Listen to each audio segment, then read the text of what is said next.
Stephen+Gowans Did publicly owned planned economies work? Section. The Soviet economy's record of growth under public ownership and planning.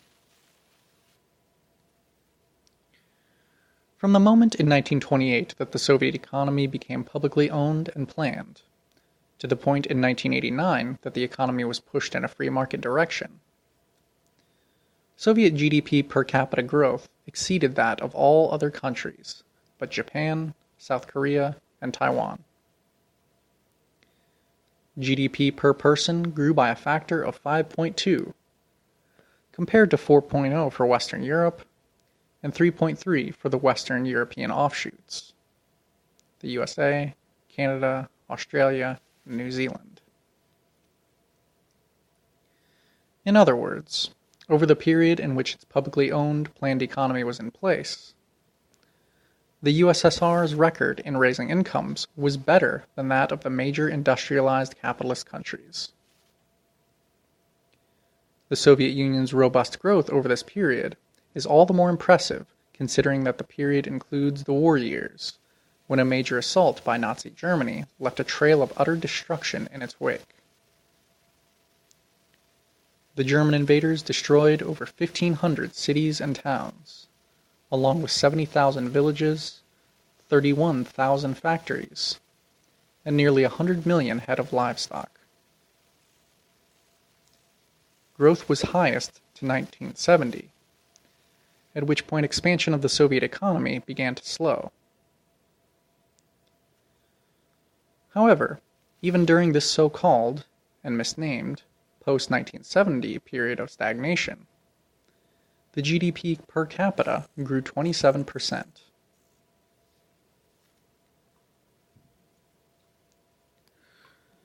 While Soviet GDP per capita growth rates compare favorably with those of the major capitalist economies, a more relevant comparison is with the rest of the world. In 1928, the Soviet Union was still largely an agrarian country, and most people worked in agriculture, compared to a minority in Western Europe and North America. Hence, the economy of the USSR, at the point of its transition to public ownership and planning, was very different from that of the industrialized Western capitalist countries. On the other hand, the rest of the world resembled the Soviet Union in also being largely agrarian. It is therefore the rest of the world, not the United States and other advanced industrialized countries, with which the USSR should be compared.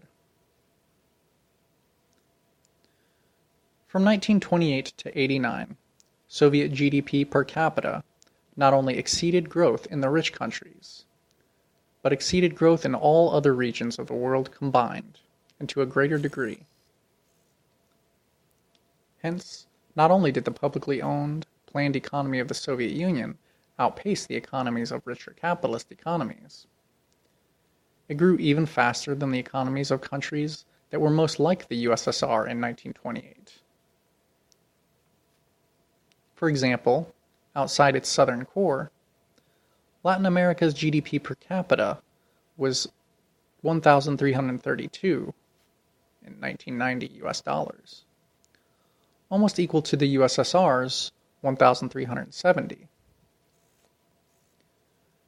By 1989, the Latin American figure had reached 4,886, but average income in the Soviet Union had climbed far higher to $7,078. Public ownership and planning had raised living standards to a higher level than capitalism had in Latin America, despite an equal starting point. Moreover, while the Soviet peacetime economy unfailingly expanded, the Latin American economy grew in fits and starts, with enterprises regularly shuttering their doors and laying off employees.